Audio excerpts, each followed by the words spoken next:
নমস্কার সবাইকে, আমার ছোট্ট রান্নাঘরে তোমাদের সবাইকে স্বাগত জানাই। আজকের রেসিপিটা হলো তাদের জন্য যারা নিরামিষ রান্না দেখে খাওয়ার টেবিলে বসে নাক সিটকোয়। আজকে রান্নাটা এতটা টেস্টি হবে যে তারা প্রত্যেকেই নিরামিষ হলেও খেয়ে নেবে। চলো কিভাবে রান্না করেছিলাম তোমাদের সাথে শেয়ার করি। প্রথমেই লাগবে টক দই, আর টক দইটা একদম হাংকাট করে নিতে হবে। তার জন্য একটা সুতির পাতলা কাপড়ের মধ্যে একটা ঝাঁকনি বসিয়ে নিয়ে দইটাকে একদম জলটাকে বের করে দেওয়ার জন্য কাপড়ের মধ্যে এইভাবে মুড়ে দিয়ে একটা ভারী কিছু চাপা দিয়ে দিতে হবে। তার ফলে সমস্ত জলটাই কিন্তু দই থেকে বেরিয়ে যাবে। আর এটা করতে প্রায় 20 থেকে 25 মিনিট কিন্তু সময় লাগবে। ততক্ষণে ডাল দেখো নিয়ে নিয়েছি, এটা হচ্ছে মটর ডাল। আমি 3 থেকে 4 ঘন্টা ভিজিয়ে রেখেছিলাম, তোমরা চাইলে সারা রাত ভিজিয়ে রাখতে পারো। এই ডালটাকে পেস্ট করতে হবে, তাই মিক্সার জারের মধ্যে নিয়ে নিচ্ছি ডালগুলো। আর চেষ্টা করতে হবে যে ডালটার মধ্যে যেন খুব জল নাই থাকে, প্রায় খুব কম জল দিয়ে ডালটা বাটতে হবে, একদম শুকনো শুকনো করে। আর 2টো কাঁচা লঙ্কা দিয়ে দিলাম, দিয়ে ডালটাকে পেস্ট করে নিলাম। তোমরা ডালটা দেখো, দেখলেই বুঝতে পারবে যে কতটা ডালটা আমি শুকনো শুকনো করে বেটেছি। খুব সামান্য একটু জল দিয়েছি, দিয়ে পেস্ট করে নিয়েছি। আর কিন্তু ডালটা মিহি করে পেস্ট করতে হবে। এরপরে ডালটাকে সরিয়ে রাখলাম। বেশ কিছুক্ষণ পরে কিন্তু এই দইটা কিন্তু হাংকার্ড হয়ে গেছে, একদম জল ঝরে গেছে। দেখলেই বুঝতে পারবে, দেখো একদম দেখে কিন্তু মনে হচ্ছে যেন এটা ছানা। দেখো পুরো জলটা একদম বেরিয়ে গেছে। আর এরপর এটাকে আমি ঢেলে নিলাম পাত্রের মধ্যে। তারপর এর মধ্যে কিছু উপকরণ দিয়ে দেবো 1 কাপ নারকেল কোড়া। এই নারকেল কোড়াটা দিলে কিন্তু খেতে কিন্তু ভীষণ ভালো হয়। দিয়ে দেবো স্বাদ মতো নুন, যেহেতু দইয়ের রান্না, একটু দিয়ে দিলাম চিনি। তারপর দিয়ে দিলাম একটু কিশমিশ কুচি করা, দিয়ে দেবো একটু কাজু বাদাম কুচি। চাইলে কাজু বাদামটা নাও দিতে পারো, কোনো সমস্যা নেই। বা তোমরা যদি এমনি চিনে বাদাম দিতে চাও সেটাও দিতে পারো। বাইন্ডিংয়ের জন্য দিলাম 1 চামচ ময়দা।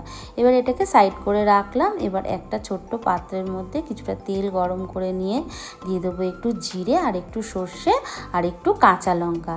এই ফোড়নটাকে ঢেলে দেবো, যে দইয়ের মিশ্রণটা রেডি করেছিলাম তার মধ্যে ঢেলে দেবো।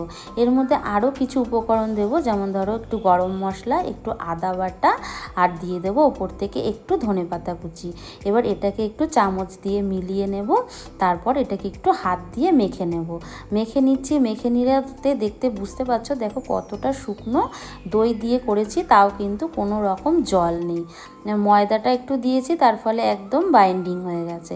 এরপর ডালটাকে মধ্যে কিছু ঘরোয়া মশলা দিয়ে দেবো। দিয়ে দিলাম হিংটা দিলাম এই কারণে হজম ভালো হবে, হজমে সাহায্য করবে। আর দিয়ে দেবো আদা বাটা, একটু জিরে গুঁড়ো, স্বাদ মতো নুন, আর সামান্য একটু হলুদ।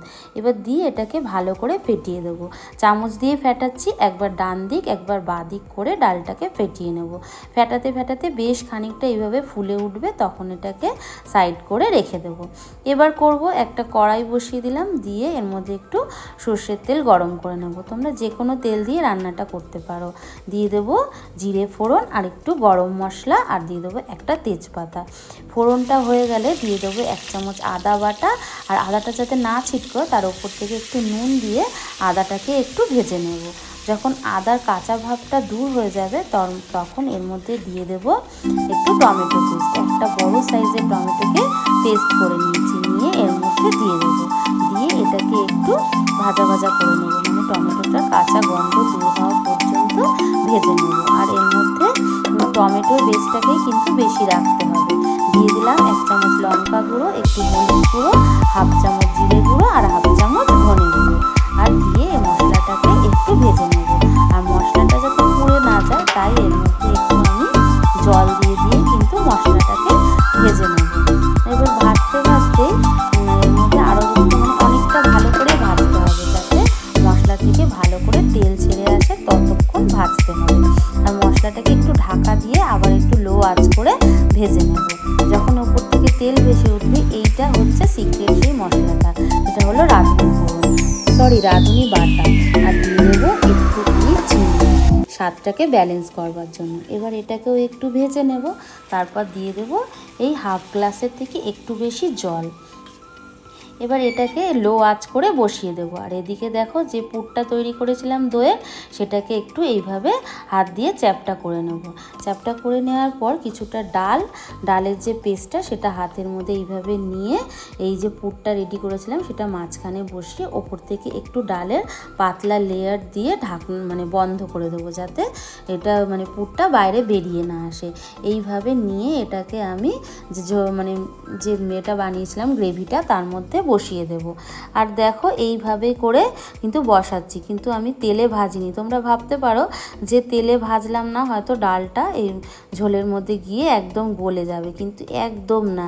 এইভাবে করে দেখো, খুব সুন্দর খেতে হয়, খুব টেস্টি হয়, অসাধারণ খেতে হয়। একবার বানিয়ে দেখো, তারপরেই বুঝতে পারবে। আর রাঁধুনি বাটাটা কিন্তু অবশ্যই দেবে, কিন্তু মিস করবে না। এইভাবে দেখো প্রত্যেকটা ডালের মিশ্রণটা পুর দিয়ে দিয়ে আমি বসিয়ে দিয়ে ঢাকনা দিয়ে বন্ধ করে দিলাম। এবার যতক্ষণে একটা পিঠ সেদ্ধ হলো, তারপর আরেকটা পিঠ সেদ্ধ হবার জন্য এক এক করে সমস্তটাই সাবধানে আমি উল্টে দিচ্ছি। আর একটা ছোট চামচই এটা ব্যবহার করছি উল্টাতে, খুন্তি দিয়ে উল্টালে ভেঙে যেতে পারতো, তাই আমি চামচ দিয়েই এইভাবে উল্টে দিচ্ছি। উল্টে দেওয়ার পর এটাকে আবারও একটু কিন্তু ঢাকনা চাপা দিয়ে অপর পিঠটা সেদ্ধ হওয়ার জন্য ছেড়ে দিতে হবে। যখন অপর পিঠটাও সেদ্ধ হয়ে আসবে, বা যখন যদি দেখো যে জল শুকিয়ে এসছে, তাহলে একটু জল দিয়ে দেবে, দিয়ে আবারও ঢাকনা চাপা দিয়ে সেদ্ধ হতে দেবে। দুটো পিঠই খুব ভালো করে যখন সেদ্ধ হয়ে যাবে, তখন দিয়ে দিতে হবে কাঁচা পাকা লঙ্কা আর একটু গরম মশলা, আর ওপর থেকে দিয়ে দেব একটুখানি ঘি। আর ঘি দেওয়ার মানে এগুলোকে একটুখানি আমি যাতে নিচে লেগে না যায়, তাই একটু ঝাঁকিয়ে দিলাম, ঝাঁকিয়ে একটু নাড়িয়ে নিলাম। সমস্তটাই মিশে যাওয়ার পর ওপর থেকে একটু ধনেপাতা দিয়ে দিলাম, আর ঢাকনা চাপা দিয়ে স্ট্যান্ডিং টাইমে রেখে দেব। 5 মিনিট স্ট্যান্ডিং টাইমে রাখার পরে গরম গরম ভাতের সাথে এটা গরম গরম যদি সার্ভ করা হয়, যে কেউ অনায়াসে এটা খেয়ে নেবে। যারা নিরামিষ খেতে পছন্দ করে না, তারাও কিন্তু খেয়ে নেবে। আজকের রান্নাটা এইটুকুনি, দেখা হবে নেক্সট কোনো রান্নাতে। টাটা।